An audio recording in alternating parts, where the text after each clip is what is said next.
পশ্চিমবঙ্গের মুখ্যমন্ত্রী হিসেবে শপথ নিলেন ভারতীয় জনতা পার্টির নেতা শুভেন্দু অধিকারী। এর মধ্য দিয়ে প্রথমবারের মতো পশ্চিমবঙ্গে সরকার গঠন করল বিজেপি। শপথ নিয়েছেন নতুন সরকারের মন্ত্রীরাও। কলকাতার ঐতিহাসিক ব্রিগেড প্যারেড গ্রাউন্ডে আজ শনিবার স্থানীয় বেলা 11টায় শপথ অনুষ্ঠান শুরু হয়। বাংলাদেশ সময় দুপুর 12টার একটু পর রাজ্যপাল আর এন রবির উপস্থিতিতে শপথ নেন মুখ্যমন্ত্রী শুভেন্দু অধিকারী।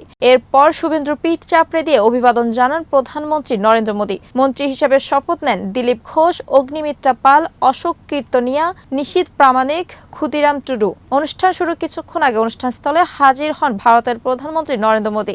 ছাদ খোলা গাড়িতে মোদীর পাশেই ছিলেন শুভেন্দু অধিকারী ও বিজেপির রাজ্য সভাপতি শ্রমিক ভট্টাচার্য। তারা তিনজন হাত নেড়ে জনতাকে অভিবাদন জানান। রবীন্দ্র জয়ন্তীর এ দিনে শপথ মঞ্চে উঠে বিশ্বকবি রবীন্দ্রনাথ ঠাকুরের ছবিতে ফুল দিয়ে শ্রদ্ধা জানান প্রধানমন্ত্রী মোদী। বাজানো হয় জাতীয় সঙ্গীত।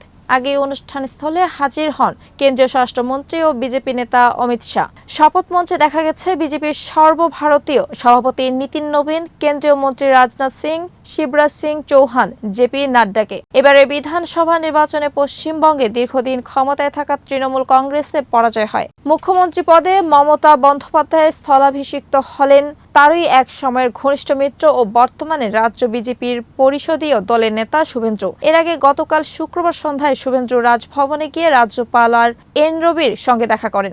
সঙ্গে ছিলেন বিজেপির রাজ্য পর্যায়ের শীর্ষ নেতারা।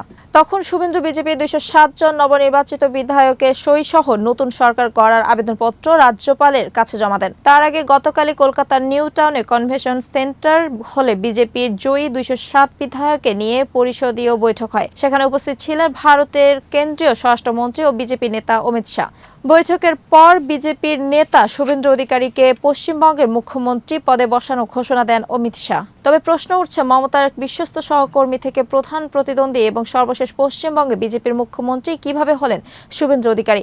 শুভেন্দু অধিকারীর এক সময় তিনি ছিলেন মমতা ব্যানার্জির সবচেয়ে বিশ্বস্ত সৈনিকদের একজন। নন্দীগ্রামের আন্দোলন থেকে শুরু করে বামফ্রন্ট সরকারের পতনের পথ তৈরিতে যাদের ভূমিকা সবচেয়ে বেশি ছিল, সেই তালিকায় প্রথম সারিতেই ছিল শুভেন্দু অধিকারীর নাম। অথচ সময়ের ব্যবধানে সেই শুভেন্দু হয়ে উঠলেন মমতার সবচেয়ে বড় রাজনৈতিক প্রতিপক্ষ।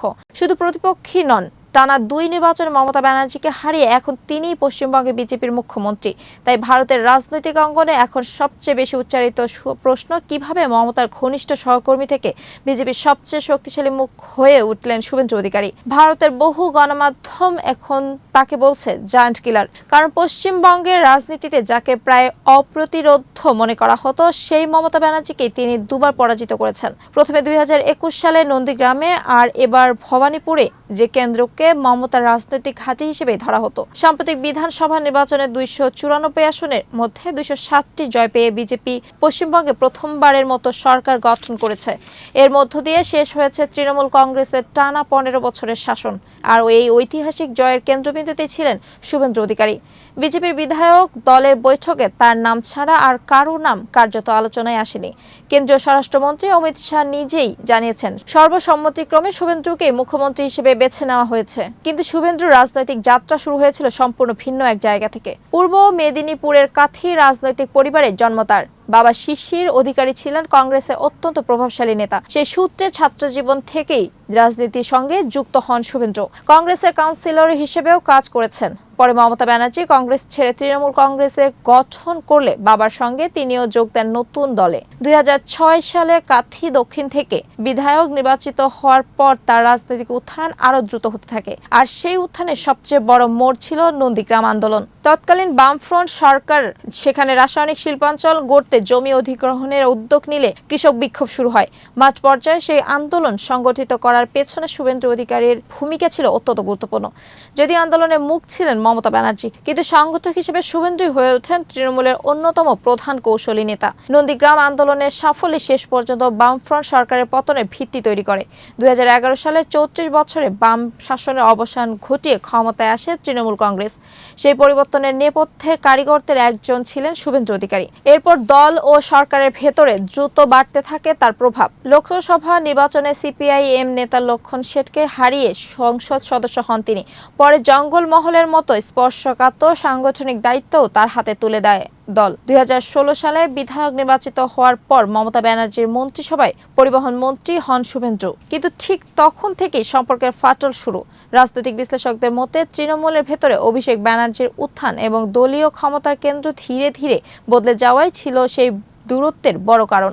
মমতা ব্যানার্জি যখন অভিষেককে সামনে এনে নতুন যুব নেতৃত্ব তৈরি করতে শুরু করেন, তখন শুভেন্দু নিজেকে ক্রমশ কোণঠাসা মনে করতে থাকেন।